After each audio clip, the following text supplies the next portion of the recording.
নমস্কার বন্ধুরা, welcome my back to channel. আমি বন্দনা দাস চলে আসলাম আপনার সামনে নিউ ভিডিও নিয়ে রেসিপি। আজকে রেসিপিতে আমি ডিম ভাপা করে রেসিপি বানিয়ে দেখাবো আপনাদেরকে। তো বন্ধুরা, ডিমের রেসিপিটা অনেক রকমই আমরা বাড়িতে করে খেয়েছি, তো এই রেসিপিটা একবার বাড়িতে বানিয়ে করে খাবেন, খুবই ভালো লাগবে। প্রথমে আমি ডিমগুলোকে নিয়ে নিলাম।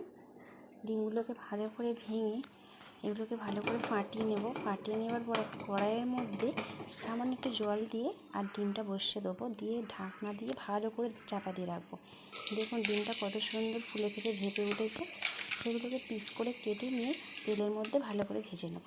যে তেলটা থাকবে ওই তেলের মধ্যে আমি গোটা গরম মশলা, পেঁয়াজ কুচি, সব রকম মশলা দিয়ে, নুন, হলুদ, সামান্য চিনি, সব রকম মশলা দিয়ে ভালো করে মশলাটা কষিয়ে নেবো। কষিয়ে নিয়ে তার মধ্যে একটু টক দইও দিয়ে নেবো। দিয়ে ভালো করে মশলাটা কষিয়ে নেওয়ার পর জল দিয়ে নেবো। তার সাথে আমি রান্নাও করব আজকে টকের ডাল আমরা দিয়ে। তো বন্ধুরা, ভালো করে মশলাটা আমি কষিয়ে নিয়েছি। কষিয়ে নেওয়ার পরে আমি ডিমগুলোকে দিয়ে আর সামান্য কটা কাঁচা লঙ্কা চিড়ে এর মধ্যে দিয়ে দিয়েছি। আর আমার রেডি ডিম ভাপার রেসিপি। তো বন্ধুরা, খুবই ভালো লাগে রেসিপিটা, বাড়িতে একবার বানিয়ে খাবেন। ডিম ভাপা করে খুবই ভালো লাগবে, তার সাথে লেবু, লঙ্কা আর টকের ডাল আমরা দিয়ে খুবই ভালো লাগবে। তো বাই বাই বন্ধুরা, সকলেই ভালো থাকবেন।